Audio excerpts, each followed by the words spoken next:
Lesson 27. How to stay deep in a shallow world. There is a quiet ache that many people feel today but rarely name. It is the ache of living in a world that has become too shallow, a world of quick opinions, quick emotions, quick judgments, quick distractions, a world where everything is fast but almost nothing is deep. And if you are a person of depth, or becoming one, you feel this ache more than others. You feel it when conversations skim the surface. You feel it when people avoid truth. You feel it when the world rewards noise over wisdom. You feel it when everything around you becomes thin. This lesson is about how to remain deep in a world that constantly pulls you toward the surface, not by escaping the world, not by judging it, not by isolating yourself, but by living from a deeper center than the world can touch. 1. Depth begins with attention, what you give your eyes and mind to. The Church Fathers taught, the mind becomes what it beholds. Modern psychology says the same. Your attention shapes your inner world. If you feed your mind fragments, noise, outrage, comparison, endless stimulation, your inner world becomes fragmented, noisy, reactive, shallow. Depth is not a personality trait. Depth is the result of what you consistently pay attention to. A deep soul chooses long thoughts over quick reactions, real conversations over small talk, silence over noise, meaning over stimulation. Depth begins with attention. 2. Depth grows where you allow yourself to feel fully. Shallow living is not about lack of intelligence. It is about lack of emotional courage. The desert monks said, "The heart that refuses to feel cannot know God." Modern psychology calls this emotional depth, the ability to feel without drowning, to face your inner world without running, to sit with your truth without numbing it.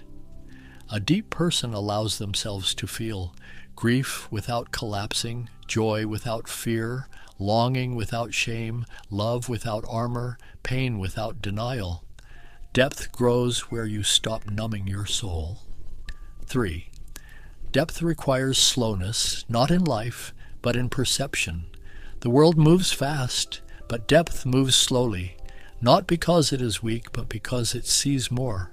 The Church Fathers said wisdom is born in the slow gaze. Modern neuroscience confirms this. The brain processes meaning in states of slowness, not speed. A deep person does not rush to interpret, does not rush to judge, does not rush to react. They take time to see, to understand, to discern. Depth is not about doing slowly. Depth is about seeing slowly. 4. Depth is sustained by solitude, not loneliness, but inner spaciousness.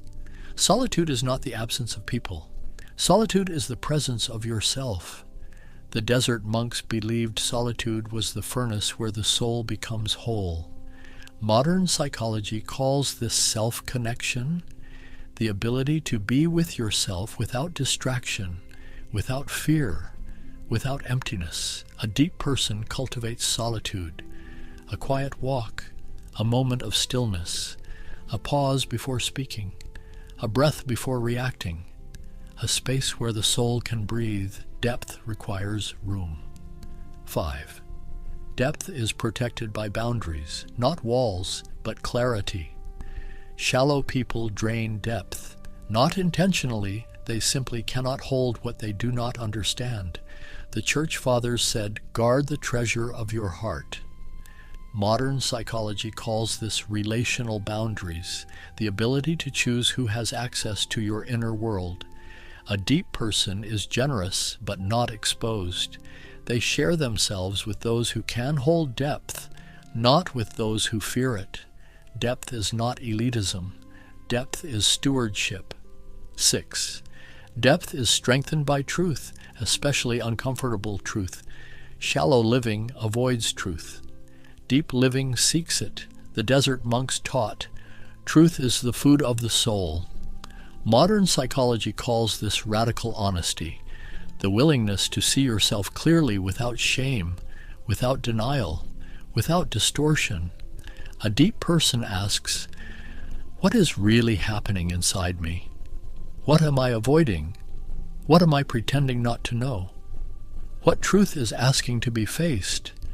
Depth grows where truth is welcomed. 7. Depth is rooted in prayer, but not the prayer of asking. Shallow prayer is transactional. Deep prayer is transformational. Deep prayer is not about words, it is about presence. A simple prayer is enough. Lord, deepen my heart. Lord, anchor my soul. Lord, make me real. The desert monks prayed not to escape the world, but to see it clearly. Modern psychology calls this inner grounding. The church calls it abiding. Both mean the same thing, returning to your center. 8. Depth becomes visible in how you move through the world. You know a person is deep when they listen more than they speak. They observe before they judge. They feel without drowning. They speak with weight. They choose with intention. They love without fear. They walk without rushing. Depth is not dramatic. Depth is steady. Depth is not loud. Depth is luminous. Depth is not rare. Depth is simply uncommon because it requires courage. A quiet owl, closing thought. You were not made for a shallow life. You were not made for noise. You were not made for speed. You were not made for surfaces. You were made for depth, for meaning, for truth, for presence, for God. And when you begin to live from that depth, quietly, steadily, faithfully, you become someone the world cannot flatten, not because you resist the world, but because you are rooted deeper than the world can reach. Thank you for spending this quiet moment with me. If this lesson brought you peace, consider sharing it with someone who may need it. Until next time, stay gentle with your soul.